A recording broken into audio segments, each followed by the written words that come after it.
Ilong mga pakikinig, nandito po ni Daddy Ma nagbabalik. Yung workout po natin ngayon is leg day.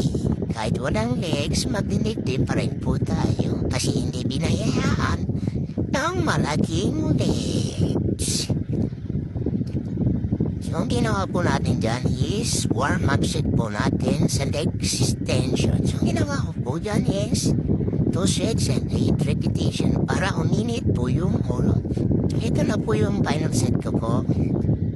Is leg extension, 2 sets and 8 repetition. So ayan, kung makikita nyo, hirap na hirap po, di puta. Yan, para nang natatay. Ayan. Kasi binigatan. Ayan. Kunting sipa pa, balik na yung paa na yan. So, ayan. Mga kakilindig. Ang hirap talaga malimpubig, lalo na pag maliit yung ribdig. Ngayon, sige na ito, sige. Second exercise po natin mga kakikindig is barbell Smith squat. O yan, yung ginawa ko rin po dyan is 2 sets and 8 repetition. Mapapasin mga kakikindig. Seryoso. Akala mo, natatay na o. Yan o, yan. Pinipigilan yung hininga. Si totoo lang mga batikit yung hirap po mag-squat. Wala akong masusubaw natatay, hindi ko alam ano na mararamdaman niyo po ang squat sa'yo.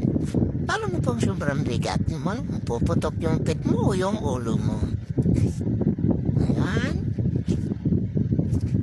Unti pa. Yami mo doon. So yung third exercise natin mga ka-chicken is side lunges. So, kabilaan po yung ginawa natin yan. 2 sets and 8 repetition. Left and right, English yun.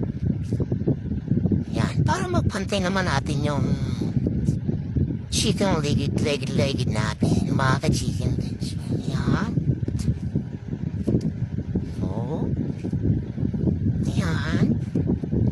Hayop na mukha yan. Parang natatay na. So, yung last exercise po natin sa legs, mga chicken legs, calf raises. Mapapansin na yung mga chicken legs. Mukha ng barbecue stick yung calves natin yun. Pag pinalo ba yan, balik talaga yan. Yung ginawa ko po dyan is 2 sets and 8 repetitions. So medyo heavy na po yung ginawa ko para matanggal na yan. Ayop na legs na yan. So pagtapos ng exercise, siyempre hindi maiwasan ba? Flex. Yan. Papansin yung mga ka-chicken legs, ang liit ng legs natin, siguro lalaki niya sa many years pa natin pabuwag. Ayan, diba? Ang timpigat ni Napo, ayan, Yan, diba? Tagal-tagal pang panahon yung exercise sa legs para lumaki. Sana nga lumaki. Thank you. Ayan, diba? Double bicycle, sabay vacuum. Yun lamang po, maraming salamat.